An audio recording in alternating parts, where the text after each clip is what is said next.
The Internet of Important Things, that's how I call this presentation, a drive for the future transportation. The idea is quite simple, just a simple beginning introduction. Actually, Jackson already spoke what we are and what we are doing. I'm still from the Proximetry team, but now a part of the relayr family. Happy to be part of the relayr family because we can do much better and much more now. And like Jackson said, we are kind of specialized in being on the device level, of the sensor level, to the on-premise installation on the cloud service, as that always was a part of our business. And what is most important, that we are 10 years old or even 11. So basically, we were in the Internet of Things before everyone knows what does it mean. I'm a marketing guy, as you can see. Here's my email address. So the agenda will be quite easy. The one part will be the future of transportation, which we already things that you know that, and the second part is the current state. So this one will be part of what we are doing, what we will be doing this year together with relayr, or how it looked like this. But I am a marketing guy, to be honest. So basically, I need to start from some simple things. Everyone thinks that the future of transportation will look like this: the drones, last mile delivery, robots will take our jobs, and all of this stuff. Drones everywhere. Drones will be delivering our food, drones will be inspecting our trucks, drones will be helping us in together everything. Then will come autonomous transportation, which actually already is in the market for the long time ago. A lot of metros is driverless. A lot of things is driverless still, and from a lot of time. And then we have the new type of transportations, which I will show you in the few minutes. But that's not the problem. The problem is that we are right now in the kind of stage like the first planes came. We don't have any regulations, or we have the early stage of the old regulations. Oh, sorry, too much clicks. So just to finish that sentence, the truth is that for now we don't have regulations, safety, law, and all this stuff, and it will come. So basically, the future doesn't look so well in the terms how we will be using drones, because it needs to be regulated if the amount of all this stuff will be too big for the normal users. And if we are talking about the transportation, you need to know that guy. You know him? Really? Yeah, come on. That's the Elon Musk, the founder of Tesla, and the founder of Hyperloop contest. You know, the Hyperloop, the kind of tunnel driving trains. I don't know how to kind of pods. And this guy is quite important to understand his thinking about the future of transportation, which is quite similar to me. Those are quite new projects, quite good, do with the best features, new tech, autopilot, and all this stuff. But if you look at the transportation, it looks like that. The problem is it will be always the same. In the UK, the average train age is 21. And it will be not changed. And we are talking about the market where we have a lot of private trains companies. The youngest train fleet in UK is 15 years old at the average. So the problem will be always the same. The replacement of our staff, our fleet, will take time and will take money. In the next 20 years, we will be shifting from the Tesla Model 3 to Tesla Model, I don't know, 75 or something like this. So, what's about it? It's about retrofitting. That's the Otto, kind of US startup acquired by Uber, I think, which is doing the retrofit kit for the seamless trucks. And they did first delivery, I think, in October with the beer. So that's good. And that's my point of view. We will always have, in the future or even now, deal with the retrofitting. So what Musk is doing with the retrofitting? He's kind of inventor. He's doing kind of crazy stuff. You know how he want to retrofit his needs? Well, he start digging tunnels. In my personal opinion, it's kind of retrofitting the old transportation infrastructure to put the old ones below the ground and give a space for his autopilots and all of this stuff. So with this approach, we have kind of statement which we truly believe in Proximetry as well in the relayr, that all the IoT or IIoT is not about the devices, it's not about the sensors, and even more, it's not about the data. It ends always with the money and saving the lives. And our truly belief and the things that we did with some of our customers on the US market, that's important thing, we were working mostly on the US market, says that IoT can help to save money and lives. And another example, the connected cars market, kind of part of future. We have 8 million traffic accidents each year. That's the statement from the Gartner. We truly believe in the Gartner is saying the truth, and we know that is saying. And up to 2020, we'll have 250 million of connected cars. Then the study says that 85% of the head-on collisions can be reduced with the connected cars. And this one can save 90 billion of hours spent on the traffic jams can be saved because of the platooning. That's the same term which is used in the autonomous trucks. The platooning. Cars are going very, very, very near before one before another. And that one, according to Gartner, that is the waste of $1 trillion for now. So that's how will the future with the connected cars with the IoT. It will save the money and the time. Another important part is that's the statement as well from the Jackson's last month presentation. The devil's in the detail. It's all about the IoT. If you think about the trends, about the future, we have a statement like connected cars. But before that, we have kind of easily functions that can be made. Some parts of the transportation industry or another industry can save the money in the specific terms. Why is it possible now?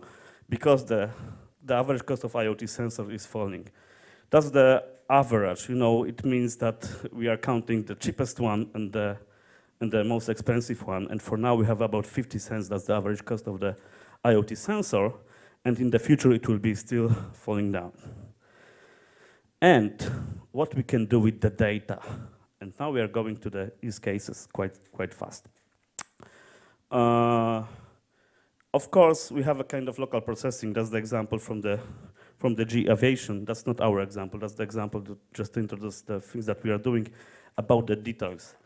The engines, GE engines, with the technology, with the software technology, helped Alitalia reduce fuel consumption by 1% last year. And you think about the spending 30 billion on the fuel, 1% means much. And now, back to the Proximetry. We are device management platform. We are part of relayr. We are able to do simplest transportation use cases like cargo fleet or the fleet monitoring with IoT. Here we have an example with Wi-Fi, but you can have any other connectivity. On the sensors level, we can use the gateway. We can use any other of the connection.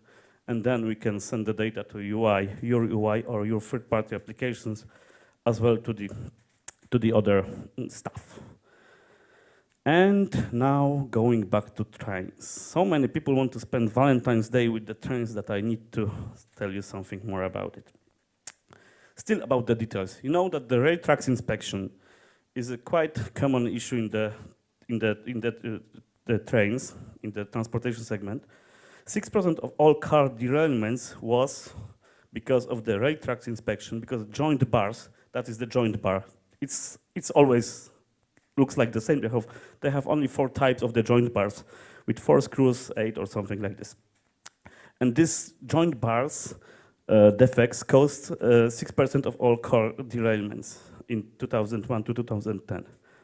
And of course, this problem is already solved. For now, manual inspection in the UK since till last year, manual inspection of rails costed 1.3 million of working hours of people which were doing manual inspection. Then they started running special trains with all the sophisticated sensors and all this stuff, but it still costed the 60% of that time. So it was still almost 600,000 hours per year. And then came IoT with the low sensor price, and the statement is quite simple. Hey, we can do rail track inspection by the way. We can just attach sensors, of course, specific sensors, to the last car or to the locomotive, then gather this data and drive all this data to the hour center without the working hours. And that's the part that we are working. And the second part in the trains is about the acquisition data from the trains, from the locomotives. And that's the real example about our abilities in the Proximetry connecting the devices to the platform. Of course, in this case, we are talking about the gathering data from the device, but we can also send the data to the device. So just imagine, we have 2,000 trains or locomotives connected to the one platform. On each locomotive, you have 24 devices, which gives almost 50,000 of the devices. Then those devices are sending to our platform 135 different types of data, which gives you about 6.5 million of data streams handled by one platform. And it's not the goal, it's the reality. So if you look at our platform, how does it look in the transportation segment? It looks like this, exactly. We have the multi-tenancy, which means that our customers can give specific devices data to their customers, or specific ability to manage the devices to their customers separated. Then we have the scalability. I show you the numbers. How does it look? So basically, our architecture is ready for the million of devices. But hey, to be honest, nobody at the beginning is not connecting 1 million devices. Everyone's saying, hey, let's provide platform which will connect 1 million devices. The answer is okay, but when? Then we have the diversity. We are absolutely protocol agnostic and the device type agnostic, which means that you can see all different devices, different types of devices with different connectivity in one platform. And of course, API, which allows you to integrate with your systems, because we are not trying to say you that you can do everything in our platform. No. We are at the data, at the device level good. We are good at the gathering data and performing commands on the devices. And then you have the topology and QoS, which means that you can save the money with the bandwidth and all this stuff, connectivity and networks, which is still quite expensive. But again, it's becoming cheaper. And if you look at the end of the things that we are providing to the transportation segment, we are talking about the discovering, provisioning, and securing onboarding of devices, any type of devices specific for you. We are talking about the visualization. You can see it on the map as what is in the example. You can see in the topology view, the logical topology of your connected devices. You can take the data from the different devices, of course, the monitor of performance statistics, so on and so on. And of course, we are talking about device management, so you have the connectivity to the device both ways. So you can perform over-there upgrades, you can perform all the local event processing, you can see all this time, and of course, alarms and event thresholds. And if you think about the full value of the IoT, that's the survey made on 400 CEOs of the industrial companies in the APEC region. They are always talking about the cost reduction. They are talking, that's the most important thing, most important benefit, according to industrial CEOs. We are talking about the supply chain resilience and so on and so on. But if you look at the joint relayr and the Proximetry full stack, we are ready to provide you everything of that on this list. Just choose which you want, or if you want everything, no problem with that. So that was quite simple. If you want to see our platform live, we will be here next week on the Cisco Live, you can sign up for a one-on-one demo. We will show you the exact version of the platform, as well with our train demo running on the Deutsche Bahn locomotives in some small scale, of course. And yeah, and that's all from my point of view. Thank you.